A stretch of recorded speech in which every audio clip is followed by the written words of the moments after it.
Engineer علی مرزا سے جو ہمارے اختلافات ہیں، علماء کے اختلافات ہیں، وہ ساری دنیا کو معلوم ہے۔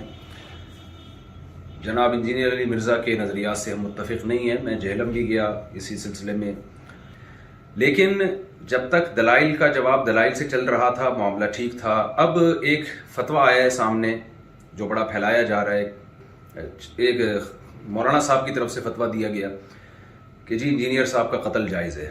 تو میں یہ اپنی دینی ذمہ داری سمجھتا ہوں کہ ہم اس فتوے سے بالکل متفق نہیں ہیں، اور جتنی بھی میری بڑے علماء سے بات ہوئی ہے، جہاں تک میری رسائی تھی، جن سے میری بات چیت ہوئی ہے، وہ کوئی بھی اس فتوے سے متفق نہیں ہے۔ تو لوگ اس فتوے کو علماء کا متفقہ فیصلہ نہ سمجھیں، کیونکہ ہمارے ملک میں پہلے قتل و غارت بہت ہوئی ہے۔ یہ شرعاً کسی کو اجازت نہیں ہے اس کی کہ کسی بھی شخص کو اٹھ کے وہ قتل کر دے۔ انسانی جان کا قتل، چاہے وہ کسی بھی مسلک سے ہو، کسی بھی فرقے سے ہو، کسی بھی مذہب سے ہو، ہم اس کا قتل جائز نہیں سمجھتے۔ پاکستان میں قانون بنا ہوا ہے کہ کوئی بھی صحابہ کرام کی بے ادبی کرتا ہے یا گستاخی کرتا ہے تو قانون بنا ہوا ہے۔ تو یہ سپریم کورٹ کا کام ہے، ہائی کورٹ کا کام ہے، جج کا کام ہے کہ وہ یہ فیصلہ کرے کہ کون گستاخ ہے اور کون گستاخ نہیں ہے، اور اس بیس پہ جو بھی پاکستان کا لا ہے، قانون ہے، وہ نافذ ہونا چاہیے۔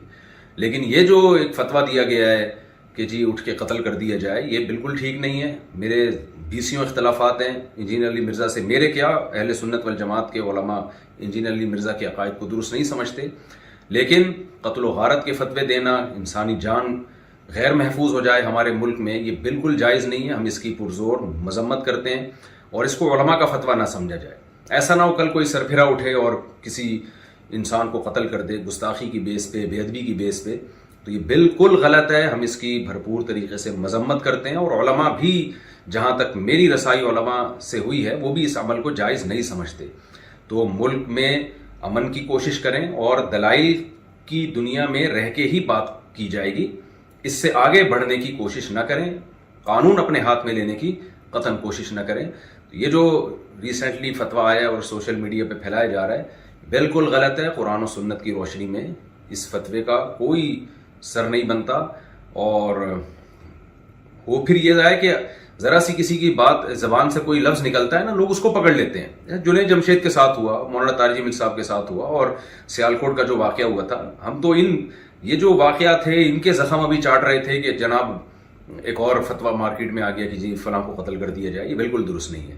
تو خدارہ جو مذہبی لوگ ہیں وہ جنون کی حد تک آگے بڑھنے کی کوشش نہ کریں، پاکستان کا، اسلام کا امیج دنیا میں خراب کرنے کی کوشش نہ کریں۔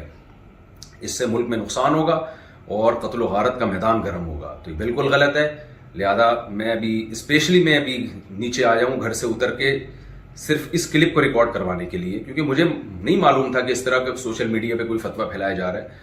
تو دیگر علماء سے بھی میرا مشورہ ہوا، تو سب کا یہی مشورہ تھا کہ ہمیں فوراً اس کے خلاف ایک بیان ریکارڈ کروانا چاہیے، اس فتوے کے خلاف، کہ یہ علماء کا فیصلہ ہرگز نہیں ہے، نہ قرآن کا ہے، نہ حدیث کا ہے، اور نہ علماء کا فیصلہ ہے۔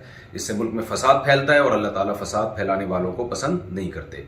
تو ملک میں ہر ایک کی جان محفوظ ہونی چاہیے، چاہے وہ کسی بھی مسلک سے اس کا تعلق ہو، یا کسی بھی فرقے سے، یا کسی بھی مذہب سے، کوئی بھی رائے ہو۔ دلائل کی دنیا میں آپ ضرور ڈیبیٹ کریں، دلائل کی دنیا میں آپ ضرور ایک دوسرے کو چیلنج دیں، اور اگر آپ سمجھتے ہیں کہ کسی نے کوئی کام ایسا کیا ہے جو آئین کے خلاف ہے، اسلام کے خلاف ہے، تو لا کے ذریعے اس میں پنشمنٹ کی کوشش کی جائے، قانون کا سہارا لیا جائے، جج فیصلہ کرے گا کہ کیا سزا بنتی ہے یا نہیں بنتی۔ اللہ تعالی ہمارے ملک کو ہر قسم کی اندرونی اور بیرونی سازشوں سے پاک فرمائے، اور اس شر سے اللہ تعالی ہمارے کنٹری کو محفوظ فرمائے، اور عالم اسلام میں محبت اور اتحاد پیدا فرمائے، اور ہماری سب کی جانوں کو اللہ تعالی محفوظ فرمائے، اور یہ جو مذہبی شدت پسندی ہے، اس شدت پسندی سے اللہ تعالی ہم سب کی حفاظت فرمائے۔ وما علینا الا البلاغ۔